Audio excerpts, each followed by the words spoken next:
बिस्मिल्लाहिर्रहमानिर्रहीम। अस्सलाम वालेकुम दोस्तों, आज है 31 मई 2025 और इस्लामाबाद सब्ज़ी मंडी से हाज़िर है जी आप लोगों की खिदमत में अदनान मायार। तो जी मेरे प्यारे भाइयों, टमाटर के रेट में जो है ना, जिस तरह के आप लोगों को मालूम है, ईद उल अज़हा आते ही टमाटर की डिमांड में इजाफ़ा होता है जी।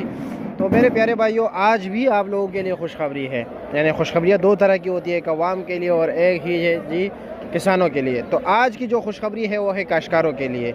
ठीक है भाइयों, 150 रुपये की बात नहीं है, वो तो इजाफे में शुमार ही नहीं होते इन दिनों में। लेकिन जी आज जो इजाफा हुआ है वो रेट दुगना हुआ है। यानी कल जो टमाटर, परसों तक जो टमाटर सबसे हाईएस्ट रेट हुआ करता था, यानी कि 500 साढ़े 500, ठीक है, आज सबसे लो क्वालिटी टमाटर उस रेट पर बिके, यानी कि 500 साढ़े 500। हाईएस्ट रेट चला है जी 800 रुपये तक। यक्का दुक्का केस में इससे भी ऊपर गए, लेकिन वो तो यक्का दुक्का केस है ना जी।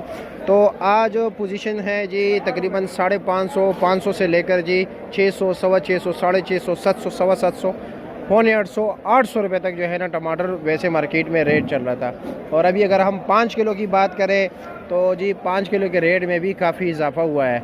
यानी क्या इजाफा हुआ है जी, वैसे आम नॉर्मल क्वालिटी के टमाटर आज जी मिल रहे हैं नरम गरम 200 रुपये के, उससे ज़रा दरमियाना क्वालिटी 250 के। अच्छे टमाटर जो है वो 300 के, 350 के मिल रहे हैं। यक्का दुक्का केस में 350 भी चल रहा है, लेकिन अच्छे टमाटर एवरेज 300 रुपये रेट चल रहे हैं, यानी कि 60 रुपये किलो। आपके इलाके में क्या रेट जा रहे हैं, कमेंट सेक्शन में हमें ज़रूर बताइए।